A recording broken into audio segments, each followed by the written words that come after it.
one thing. It's actually, and many of us are multifaceted, and it took me a while to actually realize that it doesn't just mean one thing, and it doesn't mean the same thing for everyone. It varies, and one person's path is not your path, right? Can I keep, that was just a noise? Okay. Yeah, so I am, like even this morning, I was just woken up before the sun, and life is just like kind of, I'm gonna swear, is that okay? It's just a shit storm all the time. Like sometimes even when they were babies, sometimes like they accidentally ate poop. Like it's just poop, it's just things, and it's just like messy, and it's not perfect. And I hope that I share that part of myself on social media. It doesn't look perfect because it's really not, and I don't have some magic formula for you on how this works, but I know that it can work, and because I've made it work. And so I am a stay-at-home parent. Recently, I actually, as part of being multifaceted and expanding on what I'm doing, we founded a local art academy.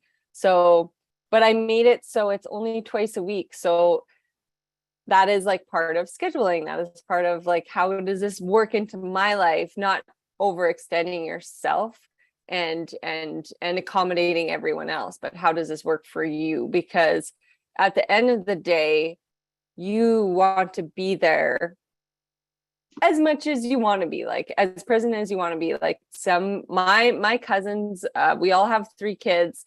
They're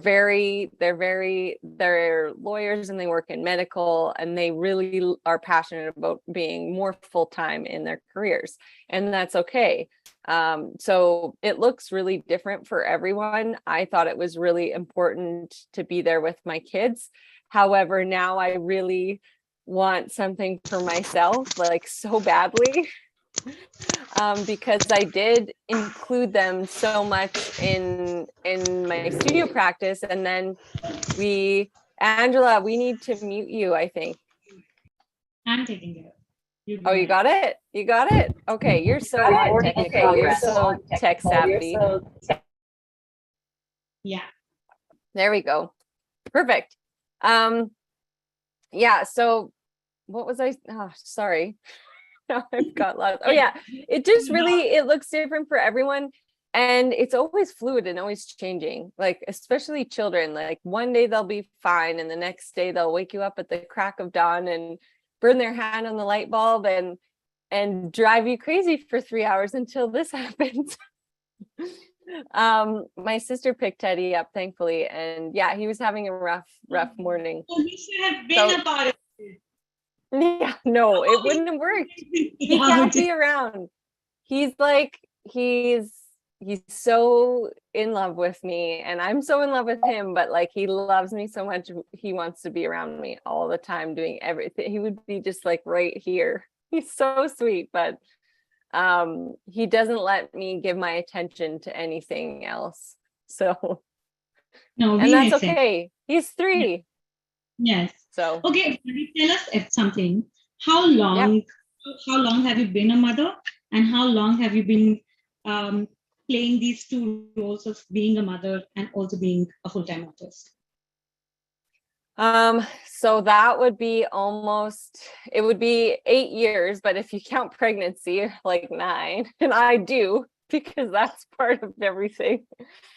So I've been doing this, for almost a decade. So kind of got it down to like a chaotic symphony of sorts. And I do have some really great takeaways for people who are trying to find more balance and more time for their creativity, but interweaving their time and creativity with their children, because it's not separate. That is your life right now. That is the season you are in, right? Yeah. Can you touch a little bit about, you'll go like deeper into the conversation, but I know you've spoken about this ample of times even before, and this is not like a hidden fact. The idea that a lot of us are fed, and that's been around for a while, that mm, I think stereotypes regarding being an artist and being a mother, and how both of them cannot go hand in hand. Or I think not only just as a mother, but there are so many misconceptions and myths and stereotypes about what it takes to be a serious artist, or like, a full-time practice, or a creative practice. What were your did you have any of those? Were you told things that I know that you were, but I really want you to talk about that. And I think, how far did you believe that?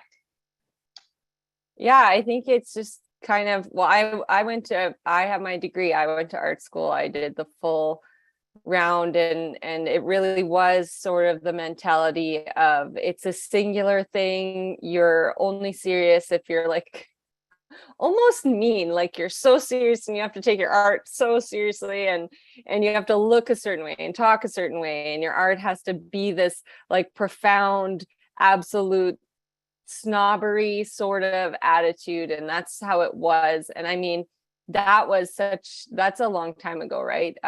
It's over 15 years, so I'm sure academia looks a lot different, hopefully. I sure should hope so. Then what, so I came out of that, and competitiveness, a lot of competitiveness. And so I didn't like that. I am not that kind of person. I didn't gravitate toward that mentality. I struggled actually quite a bit with that concept, because it hurt my heart. Like, I'm just like, why is everyone cutting one another down? Like, this doesn't work. Like, it feels terrible. And as creatives, we know right away, like, our feelings are bubbling right below our skin. We know what feels wrong, and that felt really wrong. So I came out of that, and I actually, in the last semester of school education, I went into film, and I liked it, and I was drawn toward it because in order for them to create something, it required community, and it required working together with one another. And that's what I really loved about film.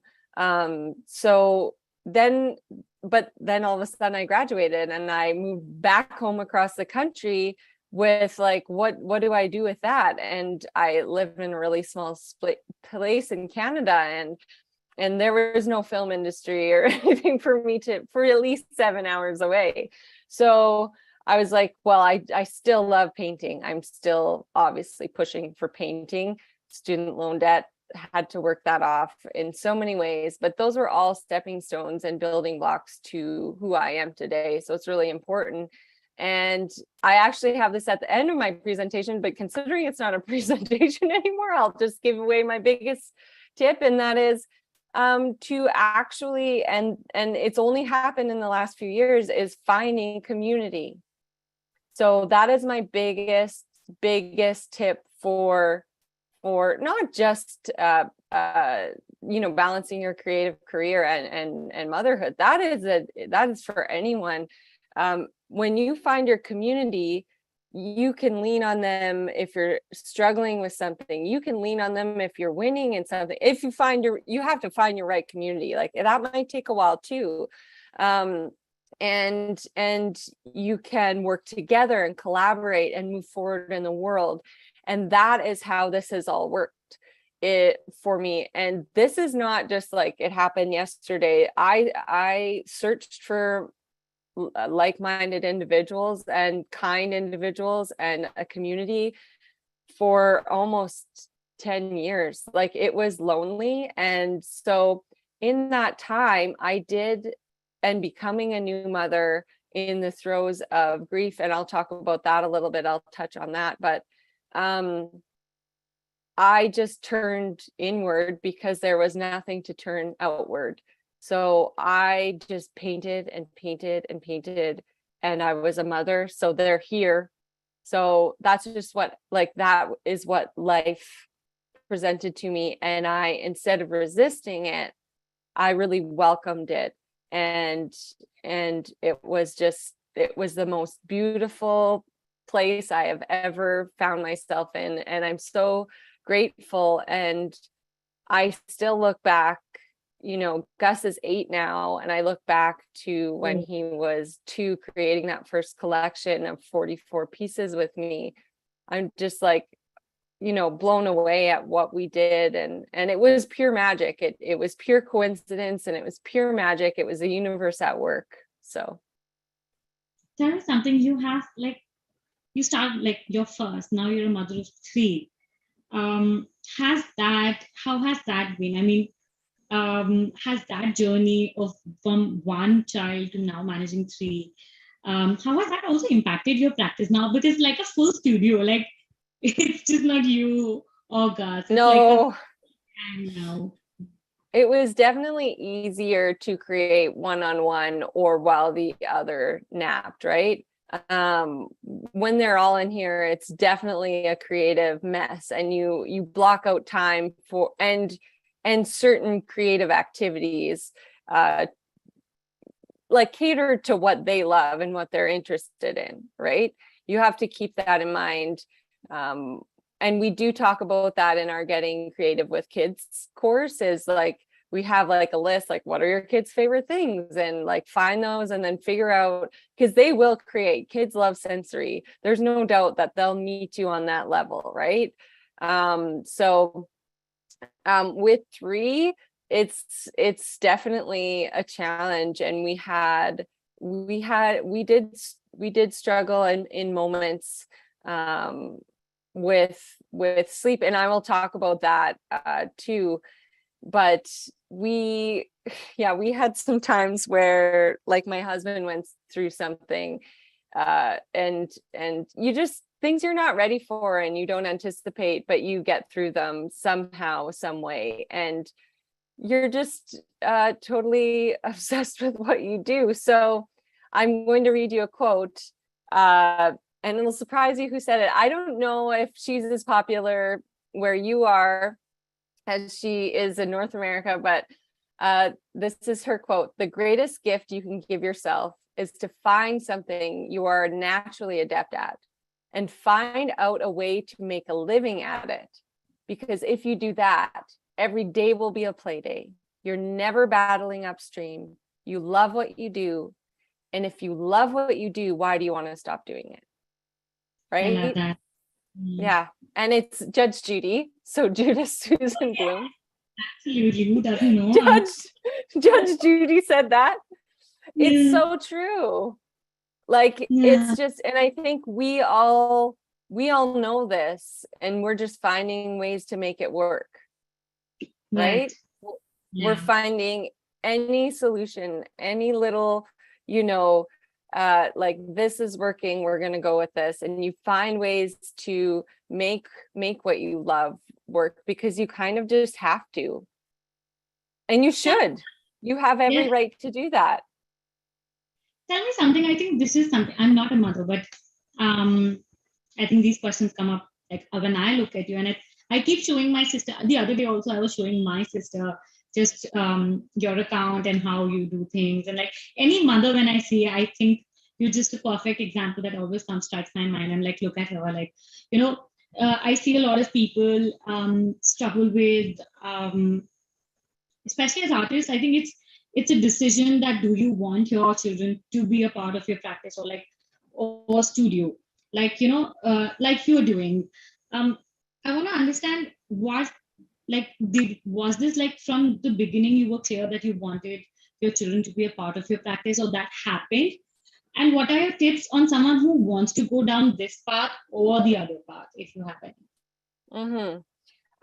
Yeah, so I'll talk about moments of impact. So for me, a moment of impact was, we had a few, actually, or a couple moments of impact in our life. While I was pregnant with my first son, Gus, at 6 months, I lost my mother to cancer. And you drift down into the depths of sorrow. and it's the darkest part of the ocean, and you can decide to drown or you can swim toward the light when you see it. And there are times when the wave takes you back down and you just have to swim back up. And that makes you hyper aware of the fact that you just have to keep on breathing and keep going, because Gus was my focus and my hope. He was definitely a distraction, and a great one from the grief.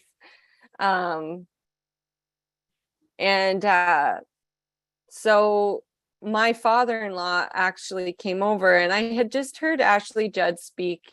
It was when the Me Too movement was out, when it began. Not that it's ever stopped or started anywhere, but she had just spoken. I was really inspired, and I wanted to make this really profound feminist collection. And then Gus was laying on me nursing, and my father-in-law was talking to me, and I just was talking through that with him, and I was like, that's not really where I'm at though. Like, maybe one day, maybe I can do this still. And I did do it a few years later. But right now, I want to do something with him, what represents how I feel right now in my life and what I'm going through. And time definitely, especially when I was a stay-at-home mom with my first child, it was really lonely too. And then a few years later, we lost my father-in-law, and I had my second baby, and he was napping all the time, sleeping 3 times a day. So we had to be at home because he was here sleeping, and Gus was 2, and finally started showing interest in the studio practice and in my process. And lucky at the beginning of my processes, it's really expressionistic. Is that a word? Expressionistic. Expressionism. I do a lot of, free flow, whatever. Like, it really doesn't matter what happens at the beginning. And that kind of propels you into the next step and kids are great at that. They're so uninhibited with their expression. It's so beautiful to witness. It's actually a beautiful gift if you can involve your children in any sort of, and if it doesn't fit into your practice, you can make it separate, but still do it, because I believe it's really, really, really important to involve your children in a creative gift of some sort. And you have that gift. So what does that look like for you? It won't look the same as it did for us. But Gus we just painted and painted and painted. He just like picked it up. It was crazy. And it was a few tricks. He was really into cars. So I just brought in the cars and the dump trucks. We like dumped paint all over. It was like a lake in the studio. Like, so much letting go, right? Because I still loved portraiture